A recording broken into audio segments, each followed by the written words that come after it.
Hi friends, welcome to జురనా food court. ఇవాళ recipe వచ్చేసి అయితే సింపుల్గా సాంబార్ ఎలా చేసుకోవాలో నా స్టైల్లో చూపించబోతున్నానండి. బ్యాచిలర్స్ కానివ్వండి, బిగినర్స్ కానివ్వండి, ఎవరైనా ఒకసారి ఇలా ట్రై చేయండి. ముందుగా దానికోసం అయితే కుక్కర్ తీసుకొని కుక్కర్లో 1 కప్ అయితే కందిపప్పు నేను ముందే నానబెట్టుకున్నానండి. 1 అవర్ ముందు బాగా వాష్ చేసేసుకొని పప్పు మునిగేంత వాటర్ అయితే పోసుకోవాలా. తర్వాత ఒక పావు స్పూన్ పసుపు వేసేసి మూత పెట్టేసి మీడియం ఫ్లేమ్లో ఒక 3 to 4 విజిల్స్ వస్తే సరిపోతుంది. తర్వాత ఇప్పుడైతే ఒక దబర తీసుకొని ఇప్పుడు ఇది ఒక 3 బెండకాయలనైతే ఇలా కట్ చేసుకొని యాడ్ చేసుకోవాలి. కొంచెం పొడవుగానే సాంబార్‌కుంటే బాగుంటుంది.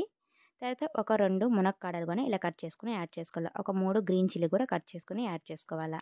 అయితే నేనైతే ఇక్కడ చిన్న ఆనియన్స్ అయితే యాడ్ చేస్తున్నానండి. మీకు అక్కడ చిన్న ఆనియన్స్ లేకపోతే పెద్దదే ఇలా కట్ చేసుకొని యాడ్ చేసుకోవచ్చు. తర్వాత ఒక క్యారెట్, తర్వాత ఒక ముల్లంగి ఇలా రౌండ్‌గా అయితే కట్ చేసుకొని యాడ్ చేసుకోవాలి. తర్వాత ఒక 2 టమోటాలు కూడా యాడ్ చేసుకోవాలి. ఇలా సన్నగా పొడుగ్గా కట్ చేసుకొని. నేను ఒక వంకాయ అయితే తీసుకున్నానండి ఇక్కడ. మీకు కావాల్సిన వెజిటబుల్స్ అన్నీ కూడా యాడ్ చేసేసుకోవచ్చు. దోసకాయ ఇయన్నీ. అయితే ఒక పావు స్పూన్ పసుపు, 1 టేబుల్ స్పూన్ కారము, మీకు కారానికి తగ్గట్టు యాడ్ చేసుకోవచ్చు. ఇంకా రుచికి సరిపడంత ఉప్పు. తర్వాత అయితే ఇక్కడ వాటర్ అయితే యాడ్ చేసుకోండి. ఇవన్నీ మనకి వెజిటబుల్స్ అన్నీ బాగా కుక్ అవ్వాలి కాబట్టి నేను వాటర్ అయితే ఇక్కడ యాడ్ చేస్తున్నాను. ఒక 2 కప్స్ వాటర్ అయితే తీసుకున్నానండి. ఇలా మొత్తం అయితే ఒకసారి బాగా కలుపుకొని ఇప్పుడైతే కొంచెము గ్యాస్ మీద అయితే పెట్టేసుకోవాలా. ఈ మొత్తము వెజిటబుల్స్ అన్నీ కూడా మునిగేంత వరకు కొంచెం వాటర్ పోసేసుకొని గ్యాస్ మీద పెట్టేసి మీడియం ఫ్లేమ్లోనే బాగా ఉడికించుకోవాలి మూత పెట్టేసి.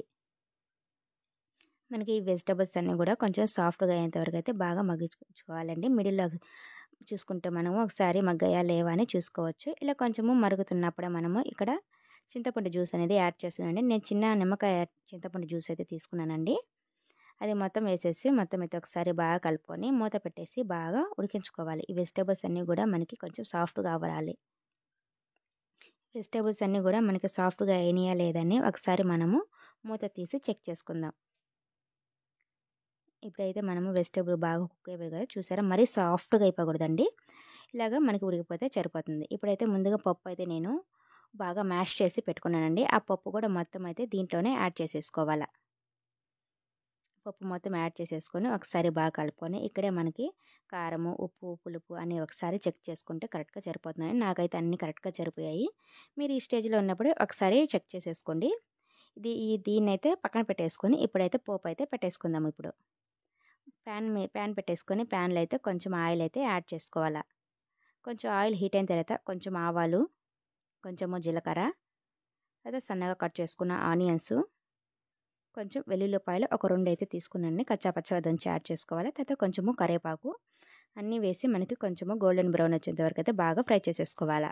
ఈ పోపు మొత్తము ఈ సాంబార్లోకి అయితే యాడ్ చేసేసుకోవాలి. మొత్తము యాడ్ చేసేసుకొని మొత్తం అయితే ఒకసారి అయితే బాగా కలుపుకోవాలండి. ఈ పోపు మొత్తం కూడా యాడ్ చేసేసుకోవాలి. ఇలా యాడ్ చేసుకొని ఒకసారి అయితే మొత్తం అయితే బాగా కలుపుకోవాలి. పోపు మొత్తం కలిసేలాగా ఇలాగా బాగా కలుపుకొని ఇప్పుడైతే నేను సాంబార్ పౌడర్ అయితే యాడ్ చేస్తున్నానండి. ఈ కొంచెము కొత్తిమీర, సాంబార్ పౌడర్ నేను ఇంట్లోనే తయారు చేసుకున్నానండి. ఒకసారి వీడియో కూడా మీకు పెడతాను.